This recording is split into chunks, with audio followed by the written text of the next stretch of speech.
Hey guys, good evening. How are you? I hope you're doing very fine and you're studying very hard. पढ़ाई हो रही है कि नहीं हो रही है? खूब जोरों शोरों से हो रही है? Very good. तो ये नेक्स्ट सीरीज में हम लोग आ रहे हैं multiple choice questions of P block elements. इसके बाद हम लोग नीट के मल्टीपल चॉइस क्वेश्चंस नीट 2022 के लिए प्रैक्टिस स्टार्ट कर देंगे. और आप ऐप पे जाओ, वहां पे नीट का एक बैच लॉन्च हो गया है. फर्स्ट 50 स्टूडेंट्स को बहुत ही ज्यादा कंसेशन है. अगर आप ज्वाइन करना चाहते हो तो उसको लाइव क्लासेस को ज्वाइन करो. उसकी क्लासेस 1 दिसंबर से स्टार्ट हो रही है. ठीक, तो ऐप पे जाओ. एक आपके पास टेस्ट सीरीज भी है. टेस्ट सीरीज आपको काफी हेल्प करेंगी क्योंकि उसमें हर एक चैप्टर से बहुत सारे क्वेश्चंस हैं. मल्टीपल चॉइस क्वेश्चंस है, ये वाले नहीं है, इसके अलावा है. ओके, तो 25 क्वेश्चंस ये हो गए और उस पे 25 क्वेश्चंस उसमें है मल्टीपल चॉइस क्वेश्चंस. आपका काफी चैप्टर जो है वो क्या हो जाएगा, that is going to be done with. Okay, so let's go on to our first question over here for the day. Multiple choice questions of P block. इसके answers एक दूसरे से बहुत क्लोज होते हैं, तो कॉन्सेप्ट्स क्लियर होने बहुत जरूरी हैं, राइट?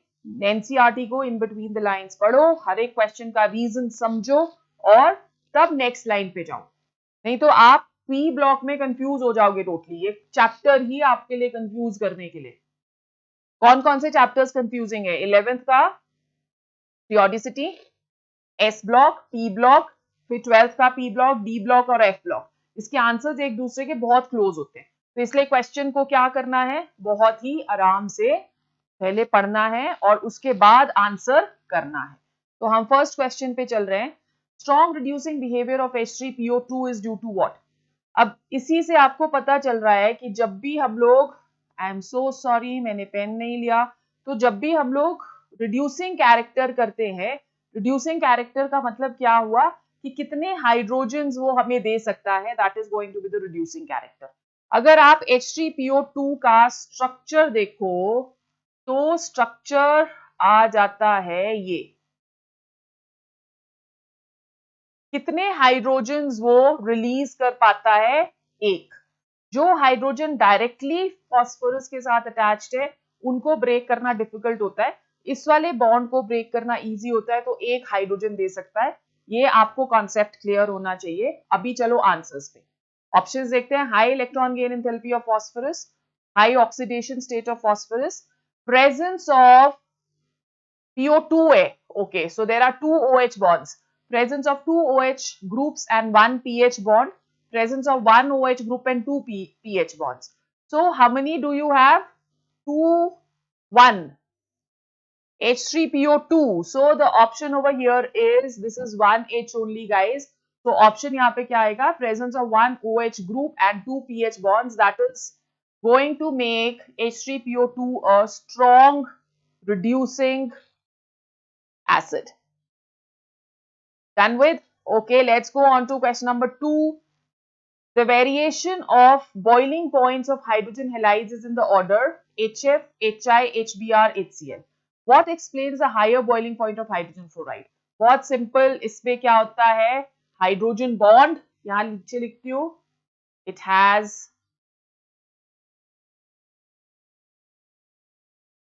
हाइड्रोजन बॉन्ड और ये हाइड्रोजन बॉन्ड मॉलिक्यूल को बना देता है एक एसोसिएटेड मॉलिक्यूल, जिसकी वजह से क्या होगा, because of it the boiling point is going to be more. So there is strong hydrogen bonding between HF and between HF molecules.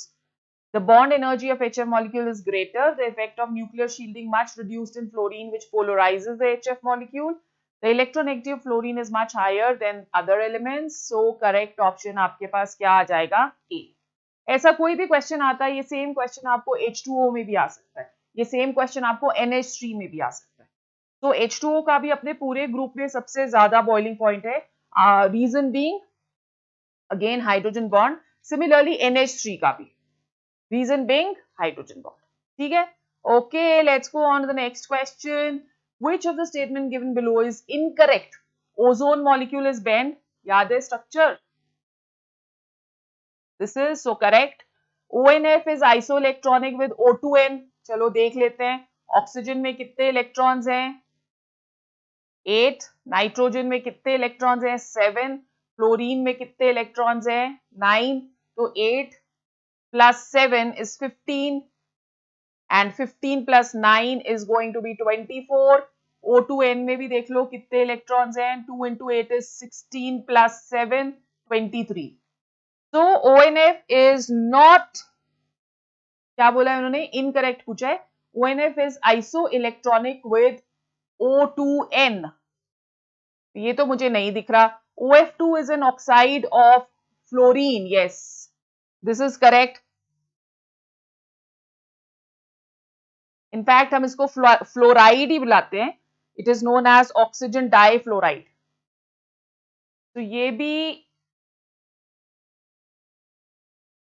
Fluoride. एक बार ही चेक करो हमने क्या ठीक टोटल किया है.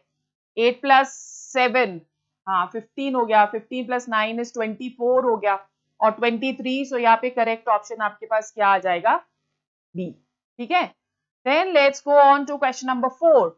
The formation of oxide ion O2 negative from oxygen atom requires first an exothermic and then an endothermic step as shown below. So O plus E negative is going to give us O negative. Delta H की value आपको दी हुई है -141 किलोजूल्स पर मोल. और second आपको फिर से अगर आप उसको ऐड कर रहे हो तो oxygen 2 negative, thus process of formation of a gas unfavorable even though O2 negative is isoelectronic with neon. It is due to the fact. So what is going to be, मुझे यहाँ पे कुछ typing error नजर आ रहा है. एक minute, let me check the question once guys. यहाँ पे कुछ ना कुछ तो गड़बड़ है. हाँ देखा, ये जो है energy this is always in positive, तो ये +780 किलो जूल्स पर मोल. क्योंकि जब हम लोग फर्स्ट इलेक्ट्रॉन ऐड करते हैं तो फर्स्ट इलेक्ट्रॉन ऐड करने पे energy is given out, second electron add करने पे energy is required. Okay, so the first reaction over here is exothermic and the second reaction is endothermic. तो यहाँ पे क्या आएगा, O negative ion has comparatively smaller size than oxygen atom. Oxygen is more electronegative. Addition of electron in oxygen results in larger size of the ion. Electron repulsion outweighs the stability gained by achieving noble gas configuration. तो अब यहाँ पे आपका क्या answer आना चाहिए कि atomic size increase हो जाता है down the group. Oh I am sorry, इस पे तो आपके पास क्या आएगा, ओ ऑल राइट. तो इस पे इलेक्ट्रॉन रिपल्शन ज्यादा होगी. Electron repulsion outweighs the stability gain by achieving noble gas configuration. तो रिपल्शन की वजह से हमको एनर्जी सप्लाई करनी पड़ती है for what, to make O2 negative. Okay, let's go on to the next question. Nitrogen dioxide and sulfur dioxide have same properties in common. Which property is shown by one of these compounds but not by other? Is soluble in water. NO2 जो है that is not used as a food preservative. Sulfur dioxide can be used as a food preservative. तो यहाँ पे correct answer आ जाएगा B. Acid rain दोनों बनाते हैं HNO3 and H2SO4 और दोनों ही reducing agent की तरह behave कर सकते हैं. Next question. Acidity of diprotic acids in aqueous solution ions increases as what? So यहाँ पे हमारे पास जैसे जैसे हम डाउन द ग्रुप जाएंगे वैसे वैसे एटॉमिक साइज जो है वो बढ़ेगा, बॉन्ड लेंथ इंक्रीज होगी, हाइड्रोजन रिलीज करना इजी हो जाएगा क्योंकि bond length is inversely proportional to bond dissociation energy. तो H2S, सल्फर, सेलेनियम, टेलुरियम, तो सबसे ज्यादा एसिडिक इस पे जो है दैट इज H2PE. अगर सपोज इस पे आपका रीजन वाला क्वेश्चन आ जाता है बच्चे, तो रीजन वाले क्वेश्चन में क्या होगा कि bond length increases due to increase in atomic size, bond dissociation energy decreases. Done with? Okay. Let's go on to our next question number 7. Which is the strongest acid in the following? सबसे ज्यादा जो strong acid है जिसका oxidation number central atom का सबसे ज्यादा होगा वो सबसे ज्यादा स्ट्रॉन्ग होगी। तो इसमें अगर आप क्लोरीन का ऑक्सीडेशन नंबर देखोगे तो 4 2 8 -1 +7। इसमें सल्फर का देखते हो 3 2 6 -2 +4, 4 2 8 +6 एंड 3 2 6 -1 इज +5। जितना ज्यादा ऑक्सीडेशन नंबर होता है उतनी ही एसिड ज्यादा स्ट्रॉन्ग होती है। तो सबसे ज्यादा ऑक्सीडेशन नंबर यहाँ पे क्लोरीन शो कर रहा है, therefore the correct option is going to be A। वैसे भी HClO4 strongest mineral acid। okay, which of the following molecules contain no pi bonds? चलो स्ट्रक्चर देख लेते हैं। S double bond O double bond O है कि नहीं pi bond? NO2 double bond O, in fact इसका बेंड स्ट्रक्चर नहीं होता है any how but it has a double bond. Carbon dioxide water में नहीं है। If you're looking at the structure of water, this is going to be the structure. So correct option D. Let's go further. Which of the following does not give oxygen on heating? Oxygen कौन नहीं देता है? Reactions इसमें आपको याद होनी चाहिए। Let's go on to K2Cr2O7 की reaction. On heating, this is going to give us 2K2Cr O4 plus Cr2O3 does not give a, please remember, plus 3/2O2। ठीक है, अमोनियम कार्बोनेट पे चलते हैं। NH4 whole twice Cr2O7। Time saving भी एक बहुत बड़ी ट्रिक होती है मल्टीपल चॉइस क्वेश्चन। फंसे नहीं रहना एक क्वेश्चन में, ओके। और आपको थैंकफुली नेगेटिव मार्किंग नहीं है। N2 plus Cr2O3 plus 4H2। चलो आंसर आपका यही आ गया। Ammonium dichromate does not give you oxygen, बाकी हमको करने की जरूरत है नहीं। Next question, identify the correct statement regarding the molecule of XeO4। XeO4 का पहले स्ट्रक्चर देख लेते हैं।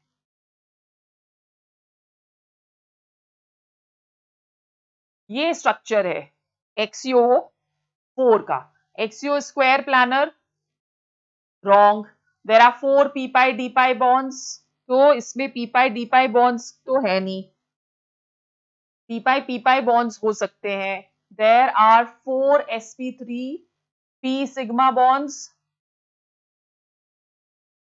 sp3p sigma bonds, and XeO4 molecule is tetrahedral।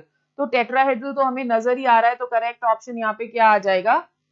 It is going to be XeO4 molecule is tetrahedral with sp3 hybridization. Is it? No, no, no, no. There is no sp3 hybridization over here.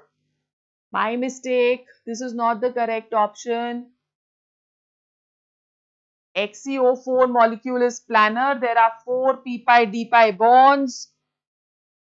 4 p pi d pi bonds. sp3 hybridization तो है नहीं, तो B हमारे पास correct आ सकता है because there are 4 pi bonds which are present. Xenon की electronic configuration क्या होगी? आपके पास आ जाता है helium, neon, argon and xenon, है ना। तो इसकी आउटरमोस्ट इलेक्ट्रॉनिक कन्फिगुरेशन क्या आ गई? 2s2। इसकी 3s2 3p6। इसकी आर्गन की 4s2 4p6। हाँ, तो इसके पास d p pi d pi bonds आ जाएगा। B is going to be the correct option. Let's go on to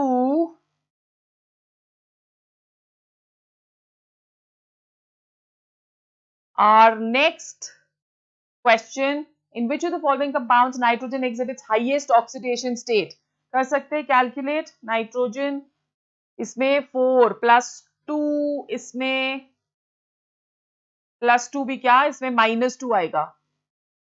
-2, इसमें it is going to be -3। इसमें N3H में कितना आ जाएगा?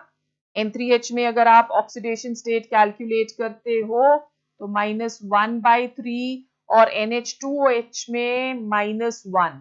So in which of the following compounds nitrogen exhibits the highest oxidation state? पता चल रहा है, it is going to be N3H. Let's go on to question number 12. Which of the following statement is not valid for oxoacids of phosphorus? Orthophosphoric acid is used in the manufacture of triple superphosphate. Hypophosphorus acid is diprotic. मुझे ये correct लग रहा है, एक बार structure देख ले hypophosphorous acid का. Hypophosphorus acid is H3PO2. So yes, it is a diprotic acid.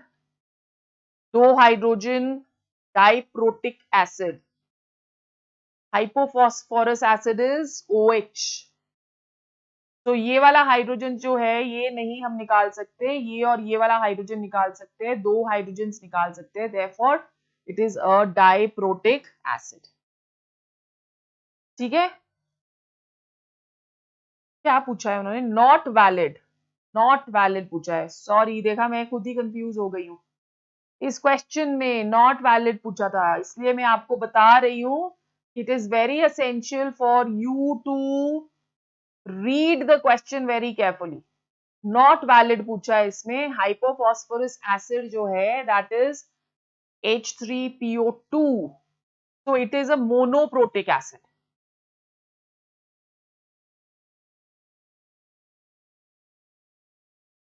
All oxo acids contain tetrahedral 4 coordinated phosphorus. ये तो करेक्ट है. All oxo acids contain at least one P double bond O, that is also correct, and one POH, that is also correct. तो इसका structure अगर आप एक बारी फिर से देखोगे, ये हमने अभी ड्रॉ किया था. This is going to be the structure. So it is a monoprotic acid. Let's go on to question number 13. Sulfur trioxide can be obtained by which of the following reactions? चलो reactions देखिए हमारे पास क्या है. यहाँ पे Fe, इसको heat अगर हम लोग करते हैं, Fe2SO4 whole thrice, this is going to give us Fe2O3 plus 3SO3. So the correct option over here is going to be D. Okay, let's go on to question number 14. In which of the following arrangements the given sequence is not strictly according to the property indicated against it? Not है क्या? दोबारा से पढ़ लो. Not strictly. HF, HCl, HBr, HI increasing acidic strength, correct. H2O, H2S, H2SC increasing pKa values. pKa values इसकी अगर increase होगी तो acidic strength decrease हो जाएगा. तो pKa values क्या होनी चाहिए? Decrease for the acidic strength to increase. तो करेक्ट ऑप्शन यहाँ पे क्या आ जाएगी? बी. ठीक है. Okay, next question 15. Oxidation state of phosphorus in H4P2O5. H4, अच्छा चलो कैलकुलेट कर सकते हैं क्या? 4 5 2 are 10, 10 minus 4 is 6, प्लस 3 आ जाएगी ना इसमें. Correct. 6 2 are 12, 12 minus 4 is 8, plus 4 आ जाएगी इसमें. 7 2 are 14, 14 10 प्लस 5 आ जाएगी इसमें. So plus 3 plus 4 and plus 5, correct option over here is going to be D. Right? Next question. The correct order of increasing bond angles in the following species. So bond angles, ये तो direct question ही है आपका. Bond angles आपका D आ जाएगा. D is going to be the correct option over here. ये तो direct question है. Let's go on to next question. How many bridging oxygen atoms are present in P4O10? P4O10 का structure तो देखिए कैसा होता है.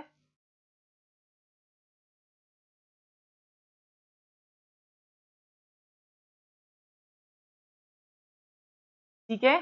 तो ब्रिजिंग ऑक्सीजन कितने होने चाहिए?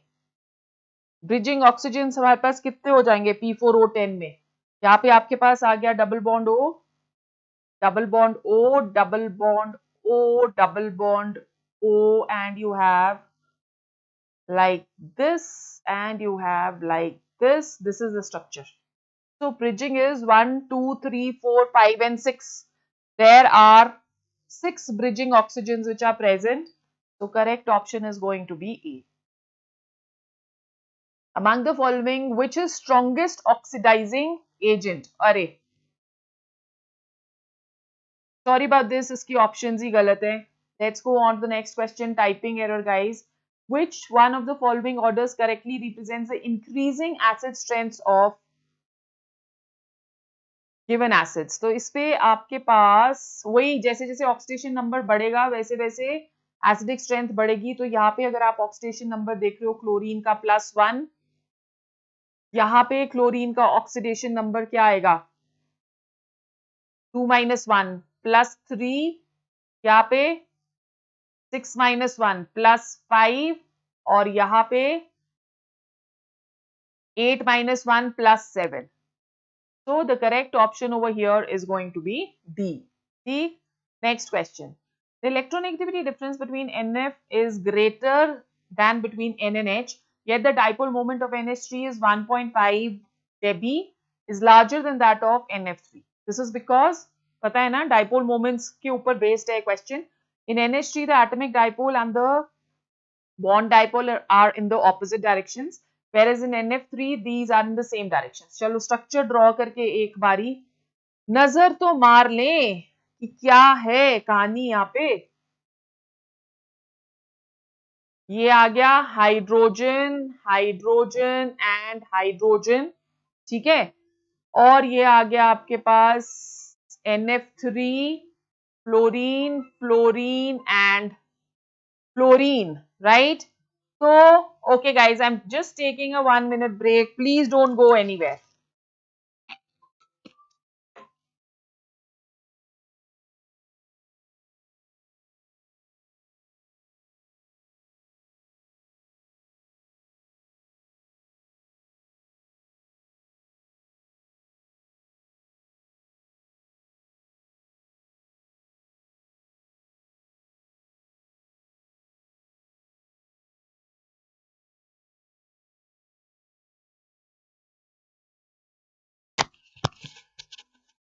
Hello, welcome back.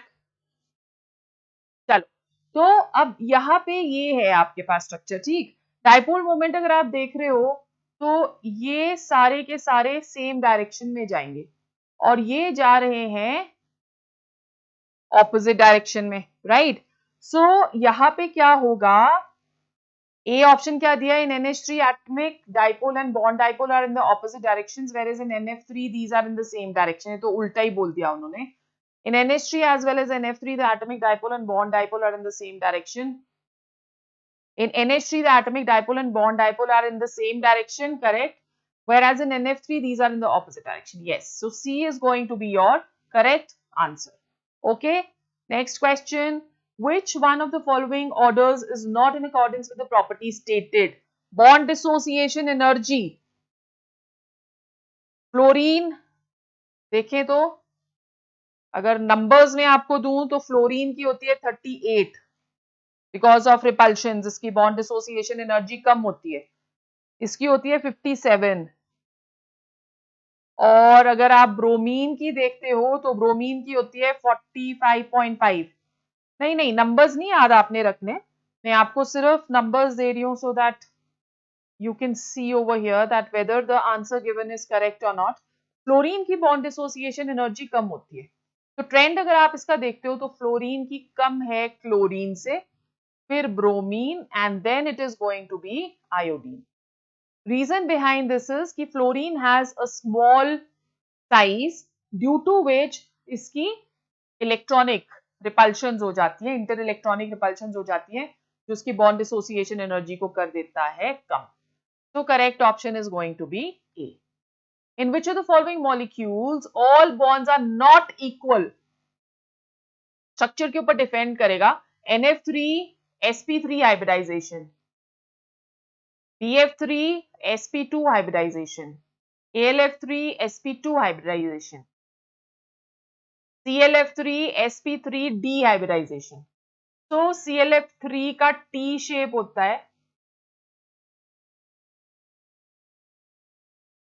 This is going to be the structure. Done. तो इसमें दो तरह के बॉन्ड्स रहते हैं, equatorial bonds and axial bonds. दोनों बॉन्ड्स एक दूसरे से अलग होते हैं, दोनों की बॉन्ड लेंथ अलग होती है. तो करेक्ट ऑप्शन यहाँ पे आ जाता है आपके पास B. Which of the following oxides is expected to expected paramagnetic behavior? एक ट्रिक मुझे आती है, देखते हैं वो यहाँ पे काम करती है कि नहीं. ऑड नंबर ऑफ इलेक्ट्रॉन्स जो होते हैं ना, except for oxygen is an exception, जो ऑड नंबर ऑफ इलेक्ट्रॉन्स होते हैं उसकी पैरामैग्नेटिक बिहेवियर होती है. तो देखते हैं वो ट्रिक यहाँ काम करती है कि नहीं. मैंने भी नहीं देखा, आपके साथ ही देखती हूँ. कार्बन के पास नंबर ऑफ इलेक्ट्रॉन्स कितने हैं? 6 प्लस 16. और सिलिकॉन के पास नंबर ऑफ इलेक्ट्रॉन, सिलिकॉन भी कार्बन फैमिली को ही बिलोंग करता है, तो इसके पास भी इवन नंबर ऑफ इलेक्ट्रॉन्स ही होने चाहिए. I think it should be ClO2. 7 plus 16. ठीक है. सो करेक्ट ऑप्शन अगर आप यहाँ पे देखते हो, then it is going to be, oh yes it is working, ClO2 that is paramagnetic. सारे के सारे जो रेस्ट हैं they are going to be diamagnetic. Trick क्या है? Odd number of electrons is paramagnetic, even number of electrons is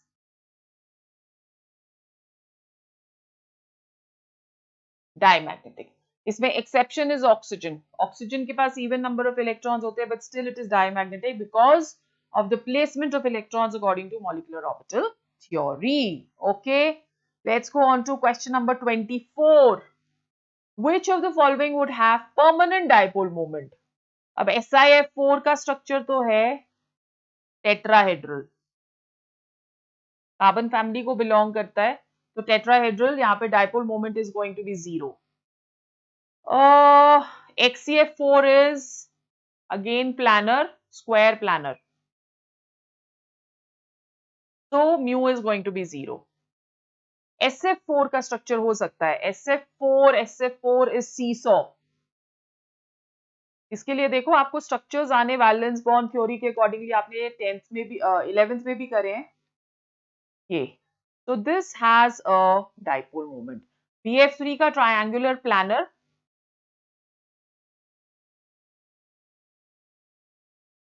ये तो फिर से it is not going to be, it will not have any dipole moment. So which of the following would have permanent dipole moment? The answer is going to be B. Correct? Okay, last question पे चलते हैं. Which of the following is responsible for depletion of ozone layer in the upper strata of atmosphere? Simple, freons, chlorofluorocarbons, यही होगा ना? So correct option over here, direct question है ये, uses पे question है, या आप कह सकते हो harmful effects पे question है. So that is going to be freons, which are also known as chlorofluorocarbons. और बच्चा ये यूज होते हैं एसीज में और refrigerator. Right, so we finished with P block revision, done with. Please go through all these questions very thoroughly. You never know, इसमें से कुछ questions आ जाएं और आपकी बात बन जाए, है ना? And we will go on to our next topic, alkyl and aryl halides. The video will be uploaded soon. Till that time, stay tuned, download the app, check out the courses and chat with me on the app. Bye bye.